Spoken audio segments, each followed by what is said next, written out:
দ্বিতীয় কথা হ'ল কি যে আমাৰ গুৰুজনাই মাধৱ গুৰুজনাই লিখিছে যে হৰিনাম কীৰ্তনত নাহি দেখ কালপাত্ৰ নিয়ম সংযমা প্ৰকৃতি হৰিত শৰণ লৈয়া কেৱলে হৰিৰ নাম কীৰ্তন কৰন্তে হয় শুদ্ধি।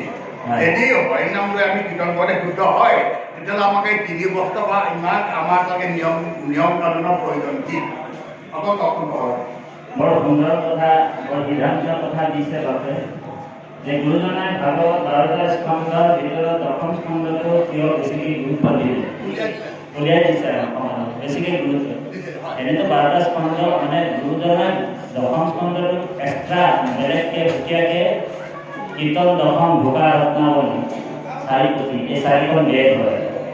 কীৰ্তন দশম ভোকা ৰত্নাৱলী এই 4খন বেদ হয় দেই আমাৰ গুৰুজনে 4টা বেদ হিচাপে দিছে 4টা।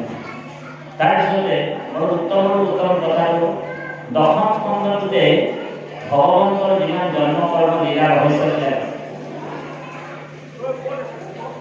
ভগৱন্তৰ অৱতাৰৰ বিষয়ে দশম স্কন্ধৰ পৰা আৰম্ভণি হৈছে। সেইকাৰণে গুৰুজনে শ্ৰীমদ ভাগৱত গীতাত কৈছে মূৰ জন্ম কৰ্ম মুহুৰে হে গুণ নাম শ্ৰৱণ কীৰ্তন কৰি বেক বিশ্ৰাম মূৰ কথা শ্ৰৱণত কৰিবে কৰতি আগে হে গুণয় হকি উত্তম ভকতি।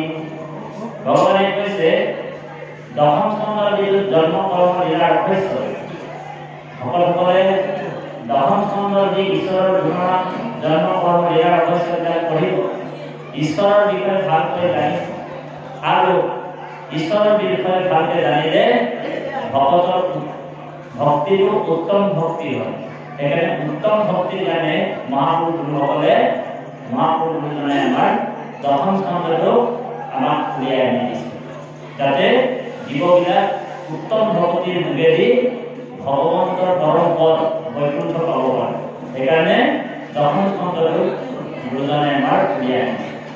1 আৰু 2 নম্বৰ হৈছে 2 নম্বৰ হৈছে তেখেতে কৈছে কি বুলি কৈছে হৰিনাম কীৰ্তনত নাহিকে দেহ কাল পাত্ৰ নিয়ম সংযম একো বিধি নাম ধৰ্মত নিয়ম সংযম বিধি নাই। আপুনি কোনোবা এটা সময়তে ঈশ্বৰৰ নাম ল'ব বুজি পাইছে।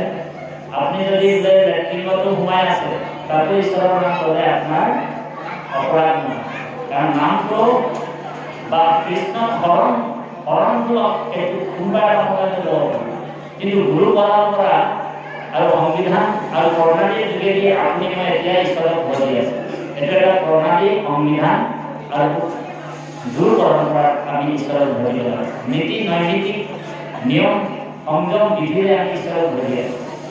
কিন্তু ঈশ্বৰৰ নামটো যদি আপুনি হাবিত গৈ আছে, তাত আপোনাৰ বাঘে খাবলৈ বাঘটোৱে দৌৰ মাৰি আছে, তাত আপুনি যদি কৃষ্ণ বুলি কৈ দিয়ে আৰু এই নামৰ প্ৰভাৱত আপুনি হয়তো ভগৱন্ত যদি তুষ্ট হয়, সেই নামৰ প্ৰভাৱত আপুনি বাচিব। কাৰণ নামে ৰক্ষা কৰে বুলি কৈছে, নামে নাতাৰিলে জীৱে তাৰিলে নোৱাৰে বুলি কৈছে। গতিকে সেইকাৰণে সেই নাম তত্ত্বটো ঈশ্বৰে সকলোৰ কাৰণে নিয়ম সংযম আদি কাল এইবিলাক নোহোৱাকৈ আমি ঈশ্বৰৰ নাম লৈ ঈশ্বৰক পাব পৰা ব্যৱস্থা আছে।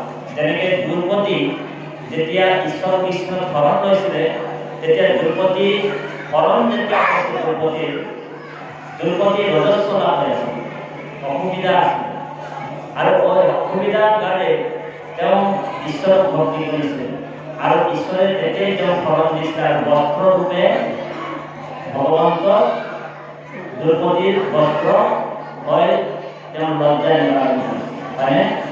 সেইকাৰণে শৰণটো আপুনি এইটো নাভাবিব যে শৰণটোতে অকল গুৰু পৰম্পৰাতে নীতি নৈমিত্তিকৰ দ্বাৰা প্ৰণালীৰ যোগেদি সংবিধানৰ যোগেদি আপুনি শৰণ হ'ব। শৰণটো আপুনি হৃদয়ৰ পৰা শৰণ হ'ব লাগিব কৃষ্ণতে, আপুনি কৃষ্ণকে হৃদয়ত বহাই ৰাখিব লাগিব। বুজি পাইছেনে কথাটো?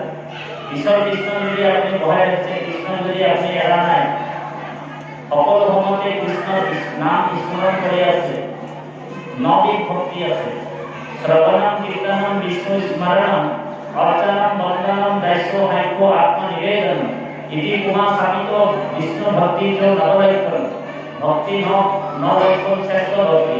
গতিকে আপুনি সেই পৰমাত্মা ভগৱন্তক যদি শ্ৰৱণ কীৰ্তন কৰিব নোৱাৰে, তেনেহ'লে স্মৰণ কৰিব লাগিব। আকৌ স্মৰণ কৰিব নোৱাৰে, তেনেহ'লে আত্মনিবেদন কৰিব লাগিব। আৰু এই শ্ৰৱণ কীৰ্তনতে আকৌ সাতবিধ ভক্তি দূৰ হৈ ইয়াতে